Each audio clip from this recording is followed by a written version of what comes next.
What's cracking with y'all? It's your boy Prince the Hustle Guy, aka Wise the Warlock, and we reaching in our combat tool bag one more again. It is a cold black affair. Shout out to the mighty LDBC. LDBC only, LDBC or nothing, LDBC versus everybody. LDBC, LDBC. Support the family, follow the family. Y'all know my intro. I got the long commercial and housekeeping items for Boxing and Breakfast. This is episode one of the boxing breakdown, and this is more of an evening-based show, also replay friendly. So this is a test, I guess, pilot episode, if you will. And here we'll stick strictly to the analysis of the fight, actually breaking down fights here. Before we do that, there are three ways to support the channel. There are three ways to support the channel. Way number one, we have merch. ShopUsualSuspect6.com, ShopUsualSuspect6.com. Get you some combat tool bag merch and apparel. We have cool weather gear. We have warm weather gear. So we have hoodies, we have shorts, we have sweats, we have, uh, if you think about it, we got it. Basically, you name it, we got it. Down to the combat tool bag itself, as well as shoes and hats. So ShopUsualSuspect6.com. Also, you could support the channel by sponsoring your favorite fighter or donating to your favorite creator by diving into the Cash App and donating to the Cash App. That's money sign Hustle God Inc. Money sign Hustle God Inc. And the final way to support the channel is we have a four-book series, soon to be five. I have a fifth installment, final installment coming in the Hustle God series. But all of these ways to support will be in the description post live. But the workbook of the Hustle God series is The Language of the 1%, Hustle God's Linguistics of Money. You'll find Hustle God Masterpiece Daily Golden Mind Molding, a part of the series, Hustle God's Afro Gold Part 1, and Hustle God Art of the Hustle. Those are the three ways to support the channel. You can purchase a book, you can purchase some clothing, you can donate to the Cash App. That said, let's dive on in. So this episode here, we can essentially alternatively title, W what the WBC orders. So, but before we get into those orders, let's talk about the Charlo Bivol brush up. So Charlo, he's been out of commission, allegedly due to a back injury, and before that, he's been having some spats with the likes of bigger fighters. David Benavidez, he had a little run-in with Caleb Plant before Caleb's fight with Canelo Alvarez.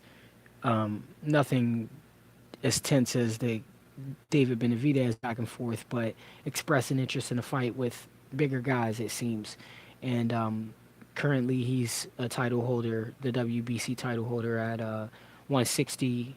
Had a few opportunities in which he was supposed to fight Canelo Alvarez and Gennady Golovkin, and the powers that be, as well as the fighters themselves, made sure that didn't happen.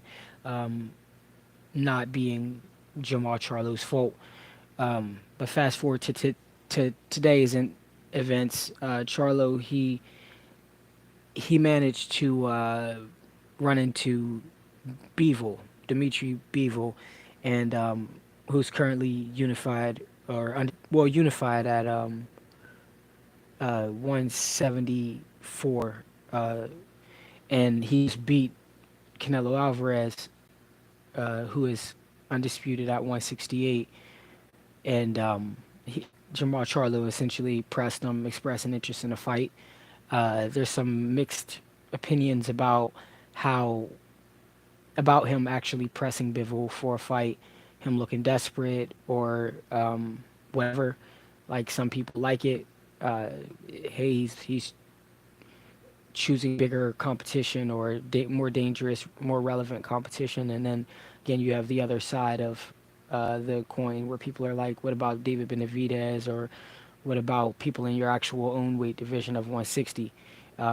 So you got the clout chasing perspective, and then you have uh, the admiration perspective of a David and Goliath uh, mentality. A smaller guy trying to trump the. I mean, not David and Goliath. I think it's yeah. I think it is David and Goliath, but a smaller guy trumping the bigger guy. But how would this work out in the fight? Let's get into the boxing and breakdown. The boxing breakdown of it. So when I look at Jamal Charlo fight, I see he's uh, very solid in the pocket. Prefer doesn't prefer to move, stick and move. He much rather prefers to stick and come forward with his straight right, or come with power shots. He's rather stick and bulldoze as opposed to stick and move. So he's the type to mow you down. Um, when I look at Bivol, on the other hand, I do see a stick and move preference, but I don't see the move when you think stick and move Sweet Pea, or stick and move like Ali, or stick and move like Sugar Ray Leonard. I don't see that with Evil, but I do see uh, angles. I do see uh, the ability to get in and out of range. Very I would say he has like basically UK feet. When you think of a UK fighter, you think of that pendulum hop step. You think very upright. You think very tall. Now Bivol, he does fight upright, but I wouldn't say particularly he. Yeah, no, he fights tall as well, but he doesn't have the glaring issues or flaws that most people who fight tall have, and that's having their chin exposed because they're fighting so upright or so tall that their chin isn't tucked, their shoulders aren't raised, so jaws and temples are exposed for overhands.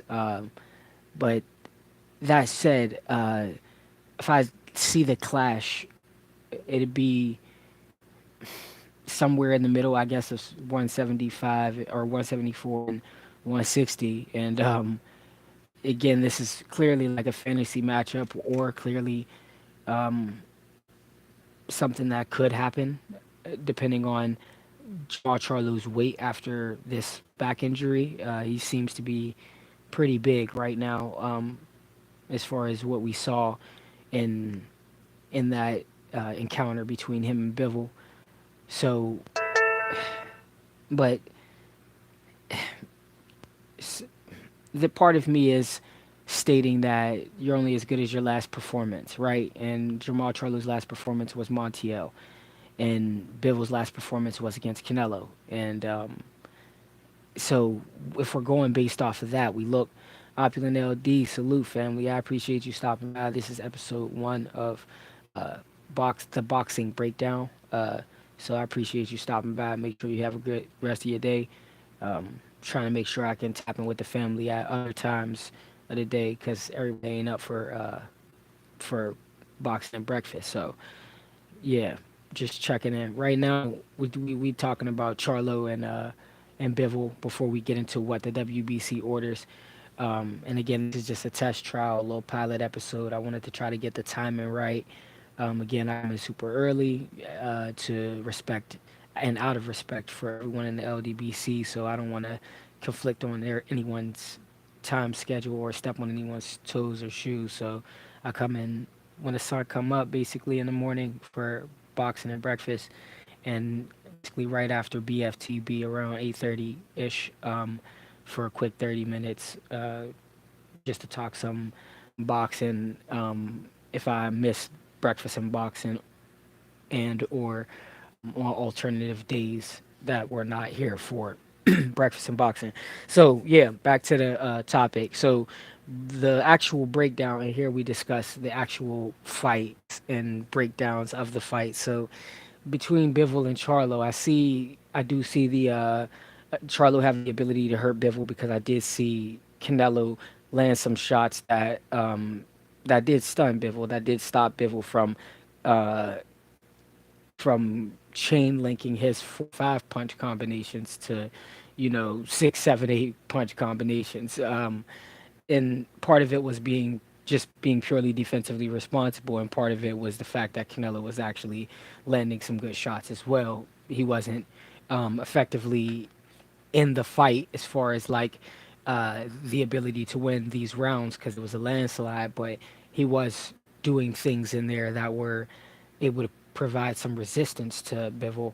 Bivol just adjusted better, and that's clearly why he won. But against a Charlo, he doesn't have the glaring advantages.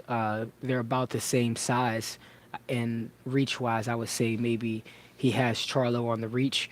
So Charlo would have to watch for his jab and his cross.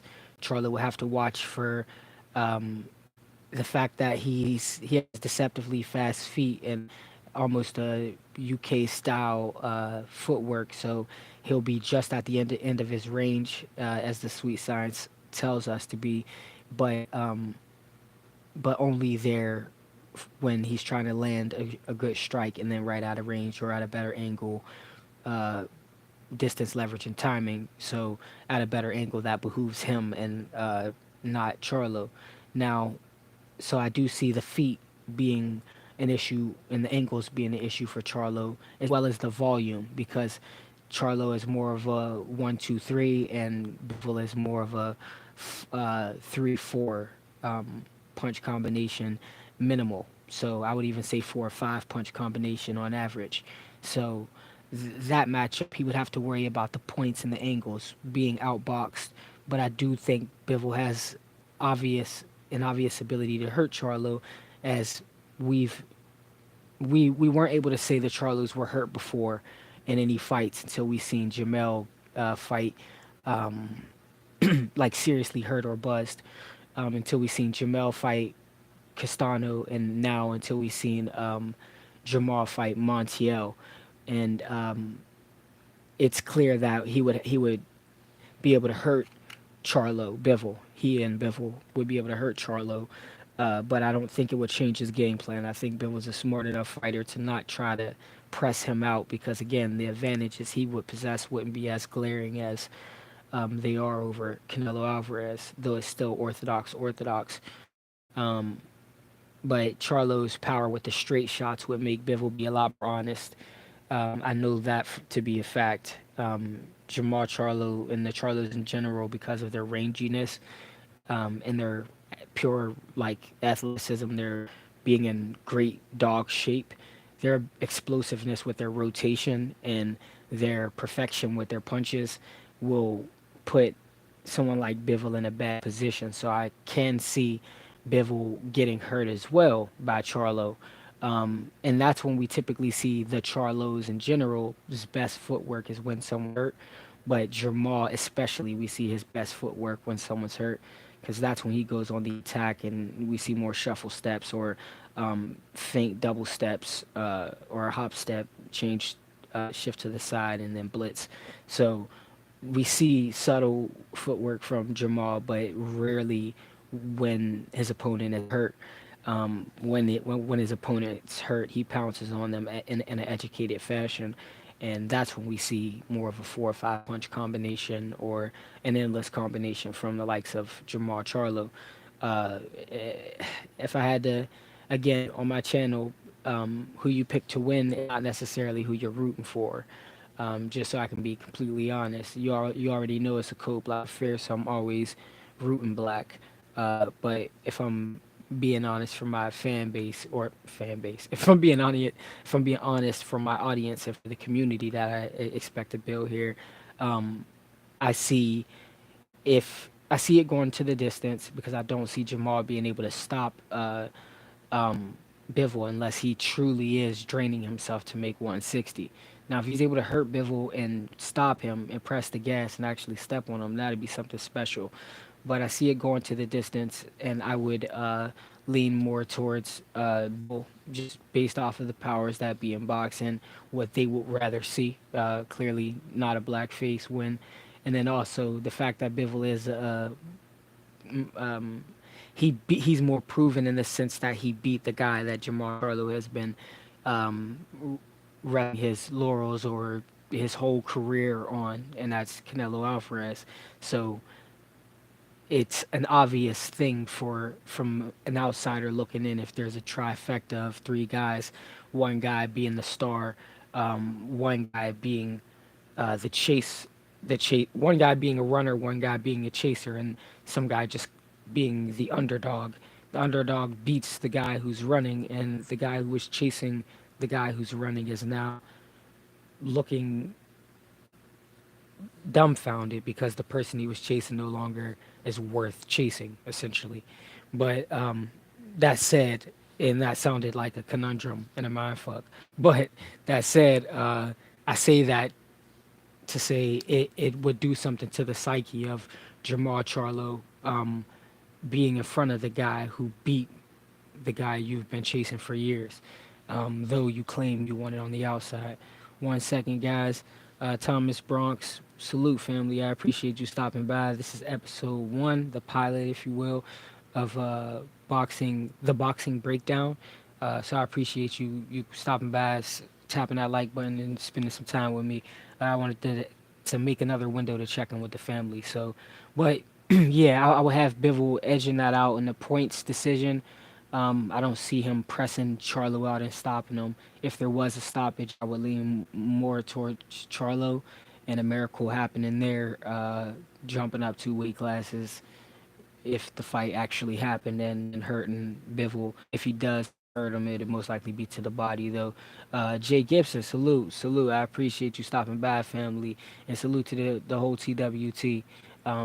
How you not wrenched up over here, family? I'm gonna wrench both of y'all up. Give me 1 second, family. Add moderator and add moderator. Alrighty, y'all should be Gucci on here now. I appreciate both of y'all stopping by, cause I appreciate y'all stopping by, family. Um, yeah, so just moving on, cause I didn't want this whole thing to be about Charlo and Bivol. What the WBC orders? So they got the Figueroa Fulton 2, we got Wilder Ruiz, we got Keith Thurman Spence, we got Stanionis Virgil Ortiz, and we got Caleb Plant Benavidez. So Figueroa Fulton 2, clearly I would be rooting for and also have Cool Boy winning that again. For them to order it though, it is strange because if I'm not mistaken, I thought Brandon moved up already to 126, and I thought he already had a fight at 126. Um, and Fulton, he said he would be willing to move up, and I'm not sure if he already did. I mean, well, no, he said he would be willing to move up, and I'm certain he didn't move up yet uh, because he was still in talking about fighting Monster Inoue or waiting for Monster Inoue to move up to fight him, and also he's talking about unifying with MJ. So once he's healed up, we're expecting a fight between Fulton and I mean the unification or the undisputed fight for 122 super bantamweight. But yeah, I would have Fulton winning that. It's just I still think this is weird for the WBC to order Figueroa and Fulton too, and there's no undisputed yet at WBC, and I mean at wow, there's no undisputed yet at 122. So I would think they would, if anything, order him versus MJ, because those belts are still in his hands even though he's injured.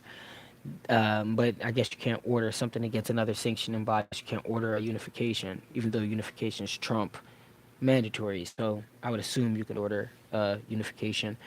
But yeah, so Fulton, I have him winning more decisively this time. I have him outboxing Brandon, and instead of being bait drawn into his game and fighting on the inside.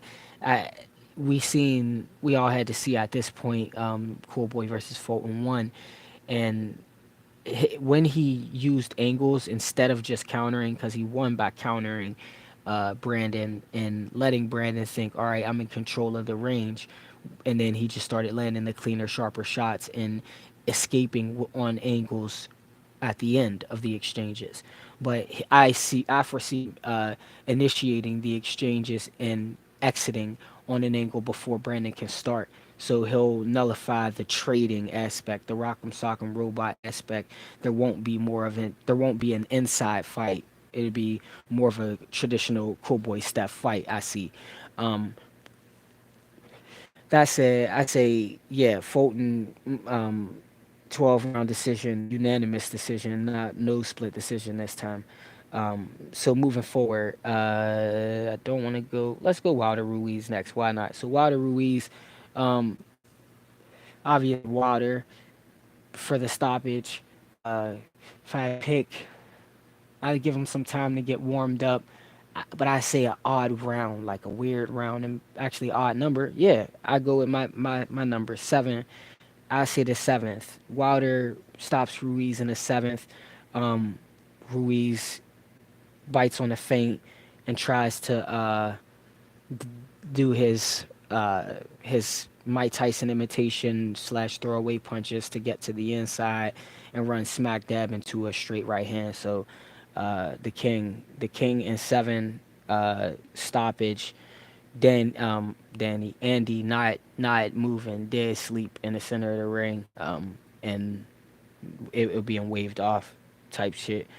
So just moving forward, yeah, I got the king always, and I got him stopping Ruiz. I'm glad the WBC ordered it, but it's just that would be like the issue with that is it enables Usyk to duck for real. It gives him an excuse to be like, well, the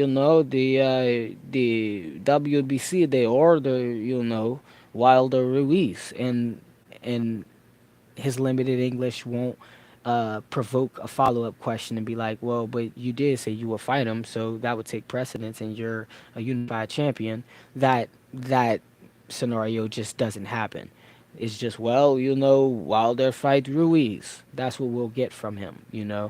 Um, so, but yeah, I'd much rather Wilder versus Usyk, but Usyk is in hiding when it comes to Deontay Wilder. That said, let's move on to Stanionis Virgil Ortiz. Stanionis Virgil Ortiz. Um, I like I like both fighters with their brawling, technical brawling inside style. They like to beat you up to the body. They love liver shots, both of them. They love spleen shots, both of them. They're both orthodox. They are not big on footwork. They like to sit inside range, not necessarily at in the pocket, but literally in mid to close range. So so it's easier for them to come around your guard, come through your guard, hit you on the temple, even if they're If they're dirty, I'm not accusing anybody, but it makes rabbit shots easier, hip shots easier, and more hidden as well. Ask B Hop. So there's a lot of nuances that you get from Stanionis and that you get from Virgil, and then also a lot of aggression. So that's the beauty in it. Who's more explosive? I'd say uh, Virgil is more explosive, but I'm not certain that Virgil hits harder than Stanionis because I think I no, I'm not. I think I know Stanionis throws shorter shots than Virgil. Virgil has to literally throw his fastest and his hardest, and that's how he's getting guys out of there. But when you look at Stanionis, he's systematically, or yeah, he's systematically breaking people down and picking them apart, and he's never out of range. He's standing right there, but he's just throwing the right shots, similar to a Beterbiev, but with less power. But his shots are placed properly. The issue with him is defensively, his catch and shoot, or I wouldn't even say catch and shoot. His blocking style and defense isn't very active. So you can come through and around his guard fairly easily, which is why I do see Virgil having some success in this fight. If there's the knockout, I see Virgil stopping him because of that, because he doesn't have an active high guard. He just has a tight high guard. Um, I don't see him stopping Stanionis with a body shot because I don't see him landing cleanly on Stanionis to the body. Uh, I do see it being a neck and neck fight, them touching each other. Southpaw Boxing 77 family, salute, salute, welcome. I appreciate you stopping by. Let me rinse you up. This is episode 1, the pilot of the boxing breakdown. So here is just when I have my later time slot is 8:30 and some change basically because I like to keep it replay friendly. But yeah, a way for me to tap in with the family and friends outside of breakfast, whereas that's early as hell and this is another free time slot. So I was like, let me tag myself in. But yeah, I see Stanio. Who do I see winning this fight? And I see Virgil Ortiz winning this fight. Because it's ordered by the W, not because, but we do gotta take in the powers that be, the agenda that plays in the factor. There is a Latin bias with the WBC, and Virgil Ortiz is Latino. Um, he is the A side in this circumstance, even though Stanionis has taken step aside money or has been forced to step aside multiple times to allow Earl Spence to continue to fight champions and not necessarily defend for a mandatory, um, which is dope that he was able to do that. But anybody who was in his shoes would kind of be frustrated, and then um, not necessarily mad at the fact that you get a bag to fight Virgil Ortiz, but definitely questioning what happened. I was at first the mandatory, then I had to step aside, then I was mandatory, uh, then I had to step aside, and now I have to fight someone else to be mandatory. So that makes it like almost like a champion has to. No, it makes it like a mandatory has to fight has to fight a mandatory or fight the champion's mandatory, if you will. But let's talk about the actual winner. Who will I pick to win? Virgil Ortiz and Stanionis. Yeah, Virgil Ortiz by stoppage, even if he doesn't actually stop Stanionis.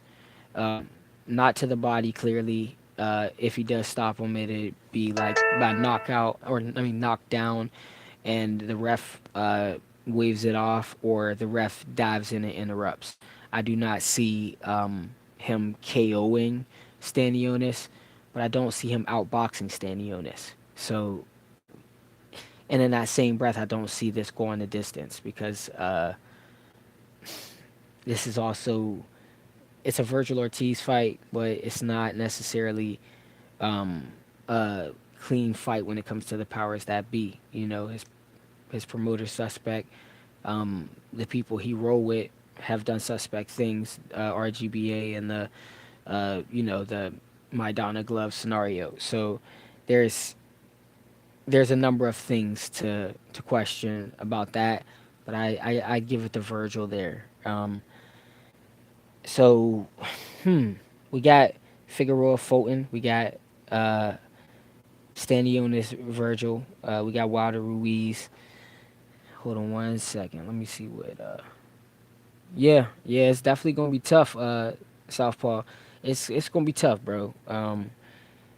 It, it's going to be a good fight, a really good fight for the fans, and I think like the winner's going to earn it for real. Like I would, well, to be honest, I would say I'm rooting for Stanionis in this. Like I like Stanionis. The issue is again he's going up against the powers that be. I mean Virgil's with Oscar De La Hoya, who's on the zone, basically the zone matchroom, if you will. Um, and they snakes over there, and uh, then it's mandated by the WBC. So if the WBC and the zone has anything to do with the judges, they're not going to be helping Stanionis in this scenario. Stanionis is a PBC fighter, so it's just all of the cards are stacked up against him. But he is a fighter that can make a miracle happen. So if it's to go by two decision, I still got Virgil because they will rob Stanionis because in their mind, who the fuck is Stanionis? In their mind, um, but but if anybody's going to expose Virgil, it will be Stanionis. So let me renege. If it's decision, I got Virgil on robbery.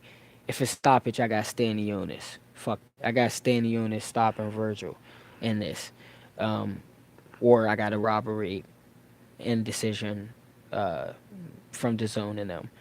So just to keep this short and replay friendly, we got two more to discuss, and we're going to save the best for last. So Caleb Plant versus David Benavidez, y'all. Um, this is weird for me. This one, I never liked David Benavidez. I'll start by saying that I was never really a fan. When I was open minded to him, I was like, okay, the guy has fast hands, but his highlight reel shows him throwing like arm punches. So it was like if you're super, if you're in the gym from a boxer's perspective, if you're in the gym and people are raving about a guy who's not technically sound, but they're also dogging a guy who's not extremely technically sound. And the only difference is one guy is not black and one guy is, then you raise an eyebrow like, okay, so you got Wilder for not being the best boxer in the world, but he knocked down or knocked out everybody who stood in front of him. But when it comes to David Benavidez, the man fights flat-footed. He fights standing straight up. He throws a lot of arm punches. It's not even just in the knockdown where he got the guy against the ropes and he's blitzing him with the 1-2s and shit. Like every fight you see him in, he's throwing arm punches where he's not fully rotating. He's just bigger than the guys and just forcing his arm out and hurting them with arm punches. So it's just aesthetically, he doesn't have a very pleasing style. And he knows how to big man people, so he's strong. So he big mans people. Um, that's what I see from him, but I don't necessarily see one punch knockout power. I see a guy who overwhelms you and big mans you, and we haven't seen anybody 168 who's over 6'2", so we haven't seen anybody really close to his size fight him. We seen him fight Kyron Davis, who was a 154 pounder. We seen him uh, fight a number. David Lemieux, I believe he fought or was going to fight 154 pounder. Like a very similar track record to Triple G. And then the people who he did fight at his weight, people like Jay Leon Love and shit. It's like, what the hell? Like, and then I seen the scenario with him and Caleb Plant in the gym, them rolling up on the white boy trying to bully him and shit. And I'm like, of course I was kind of siding with Benavidez and them there, but I'm looking at David. I mean, I'm looking at Caleb and I'm looking at his coach, and I'm like, man, y'all violating him in his gym. I'm looking at how small his coach is, and he coming to his man's defense, and Caleb held his own. So I'm like, in all of these scenarios, and I ain't even talk about him missing weight, or I ain't talk about him doing coke. I ain't talk about all of the other reasons to be like, why the fuck do I care about this dude at all? On top of all of those, on top of all of those reasons, we had we had Charlo. Granted, he jumped out of pocket and called out David, saying some nut shit. Actually, I think the first time I heard him say something, he was talking to Anthony Durrell. He's like, "Yeah, man, I'm about to come up to your weight. You know, I'm trying to fight that nigga Benavidez and shit." So now, granted, like he said it a couple times. He was trying to call out Benavidez, and then he backpedaled. I'm not gonna lie, he backpedaled. You know what I mean? But for all of the niggas out there, or for all of the black people out there, like for all of the people with the same color skin as Jamal Charlo, to from that scenario, literally, and I watched it happen. I was here. From that scenario alone, they jumped right off of the Charlo bandwagon and went right to the Benavidez bandwagon. I'm like, what? A nigga made one mistake, yeah, and granted it was some hoe shit, but it's like for that to be it, not the other shit you hear about, the other personal life shit you hear, right? Or any of the fact that he was chasing Canelo and didn't focus on any of the other people in the division. Not that, not not moving up and just making something happen at 168 with anybody else but Triple G and Canelo. Not that, but just him talking shit to Benavidez and then him backpedaling made everybody jump off of Charlo bandwagon and jump on a Benavidez bandwagon. It's like, all right, it's one thing to be like, man, that's some duck shit, that's some hoe shit. I ain't fucking with you for that. Because Jamel, he came at Blue Blood or actually he came out the LDBC entirely, talking about those guys or some shit like that. Those, you know, those people, you know, is gonna say something when he was in a car with Ellie and shit. He said things a number of times. Yeah, and he came out Blue Blood, if I'm not mistaken. He's done a number of things that made me be like, fuck Jamel Charlo, and then in the ring he forced us to eat our words and change our mind. be like, shit, I gotta rock with the dude. I might not like him as a person, but I fuck with him as a fighter. He gets down, he gets busy, he gets shit shaken. Yeah, Charlo, on the other hand, hasn't hasn't lost, hasn't done anything to truly make any of his supporters uh, leave him. You feel me? So for them to jump on the David Benavidez bandwagon just made me feel kind of like, for him, betrayed. Like for him, I felt like I would look at all of them black people that was supporting me that now support David Benavidez as some coon ass niggas, because I'm like, damn, it took me to mess up one time for y'all to go fuck with cuz, but he did coke, miss weight, um, fucked up his own fight with Caleb Plant several times, um, didn't fight nobody in his weight class at all, for real. And the people that he did fight were the people like Jalen Love, and the people that he pulled up weren't even winning people in their weight classes. They were journeymen in their weight classes, like Kyron Davis and I believe Speedy Rashidi Ellis's brother. So I fuck with the guy who has a bunch of asterisks, but you don't fuck with the guy who has one asterisk. But I digress, because boxing breakdown is about what happens in the ring and the actual breakdown of what happens there. So me personally, I ain't even gonna stop. Like I think Caleb Plant, this is a 50-50 fight, only because Caleb Plant has the absolute 100% ability to just outbox him and win this fight on the cards unanimous decision easily. The issue with that is dimension wise, I feel like David Benavidez hasn't fought anybody his size, and this won't be a difference. I do think they're close in size. They're on paper, I think they're the same size, but something tells me David Benavidez is still bigger than Caleb Plant, and if he's able to still have the wherewithal and aggression later in the fight, where Caleb Plant may fade, or if he fades, he'll have the upper hand and knock him out. But fuck the 50-50 fight shit. Fuck riding on the fence with this. I got Caleb Plant winning the unanimous decision. I don't have David Benavidez knocking out Caleb Plant, because to be real, he didn't even knock out Anthony Durrell. He cut him on the eye, and the fight was stopped because of the cut on the eye. And because the cut was on the eyelid, there was nothing anybody can do about it. The blood running directly into his eyes. So that said, um, yeah, I got Caleb Plant winning a unanimous decision. Him getting fucked up, possibly dropped, but winning a unanimous decision. Um, I'm glad I'm not talking about that right now anymore. I'm glad we got through that. I'm so not interested in David Benavidez. I don't really fuck with cuz like that. To me, and I know a couple people laughed when I said it in a chat a while back. Up here, in Loki territory and Homewood and shit, where we're from, we got T-shirts that say Homewood, you schmuck, and he a schmuck ass nigga. We say schmuck. You know what I'm saying? The lokes up here on the east, we say schmuck. And to me, David Benavidez is a schmuck ass nigga. Now, it's cool the Queens love him. The Queens can love him. Queens of the Ring, Neek J and Boxiana. But that's their relationship. You feel me? They can protect Cuz because they know him. They can have an invested interest in Cuz because they know him. Like they can support him, and they can be exceptions to the rule because they cool with him. But I'm not cool with Cuz. Like I don't know Cuz, and I don't have to give him a billion and one chances to be the greatest fighter in the world. You know what I mean?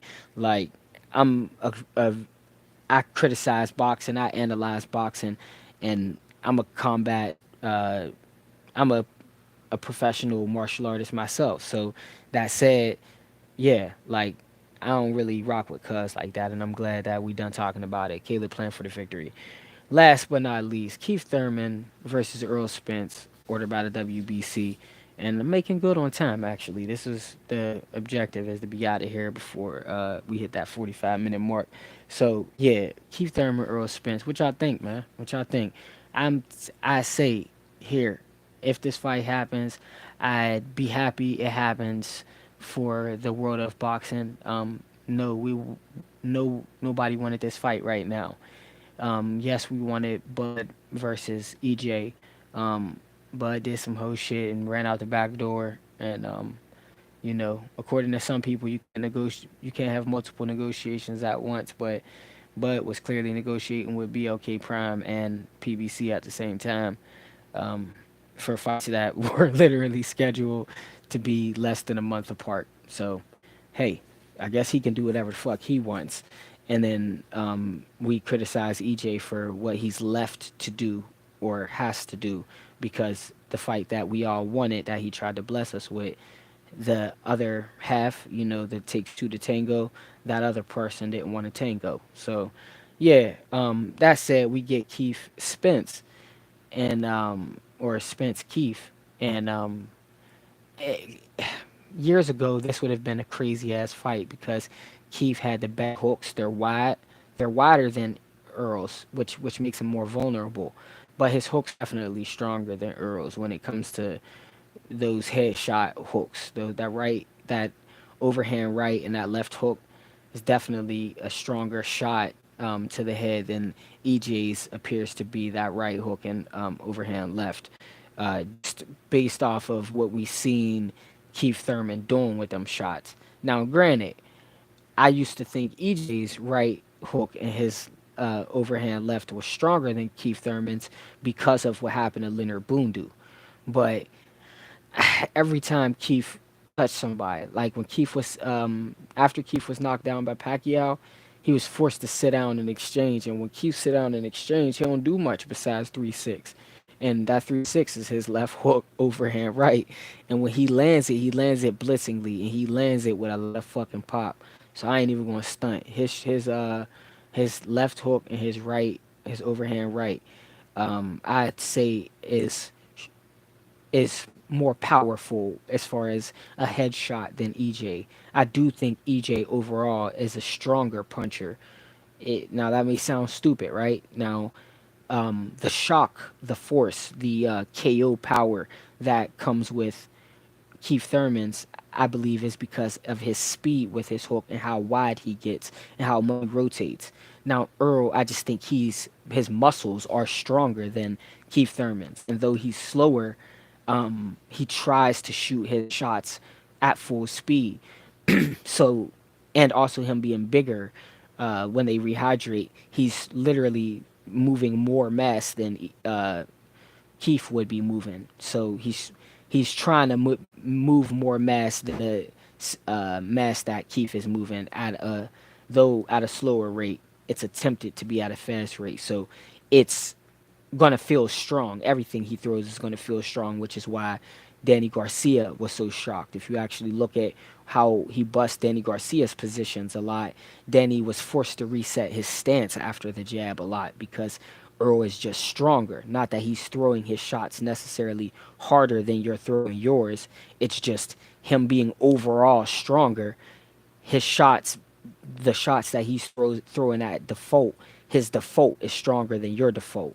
So when you throw your haymaker might be in a hair or two stronger than what his is, but his when y'all go back down to y'all default shots, his default shots on average that he's wearing you down with and picking you apart with, those shots are stronger than the average touching shots of these boxers, and that of Keith.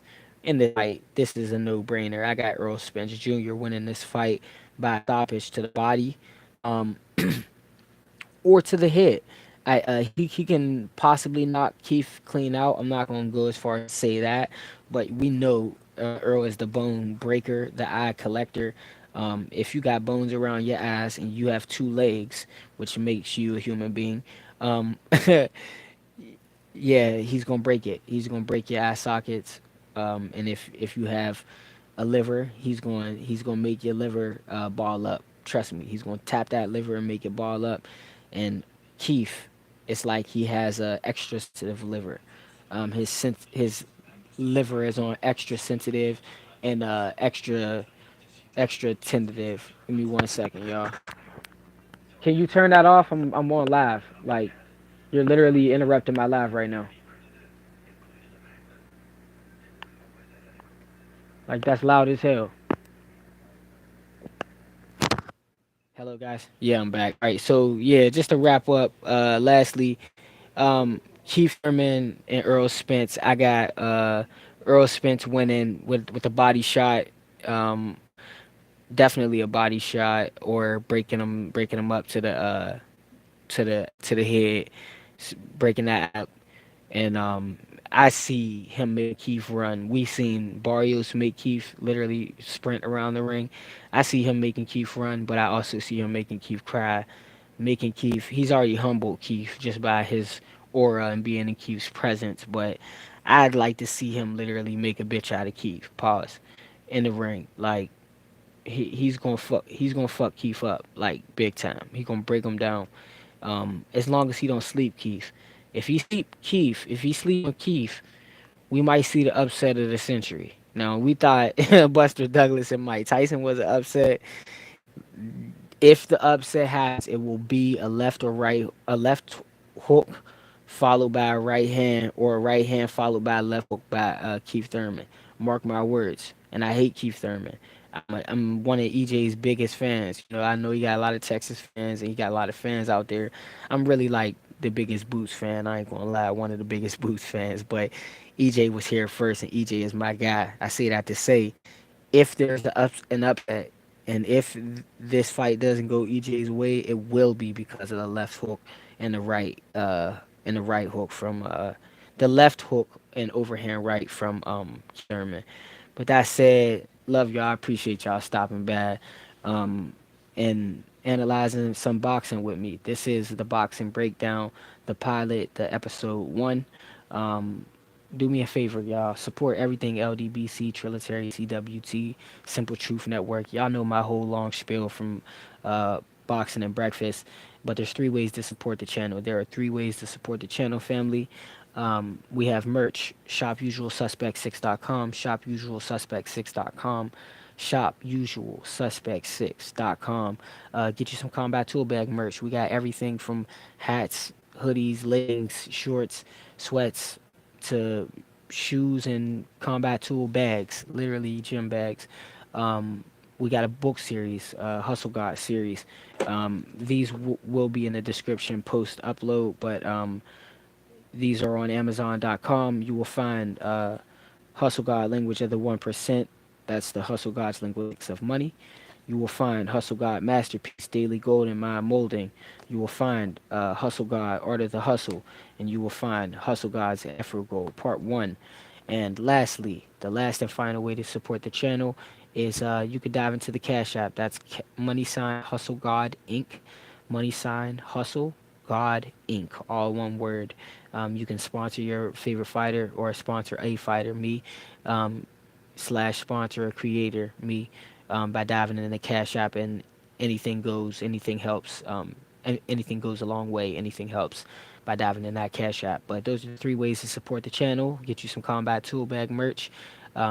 Check out a book. Purchase one of the books from the Hustle God series, and donate to the Cash App. That said, much love, y'all. And until next time, guys, deuces.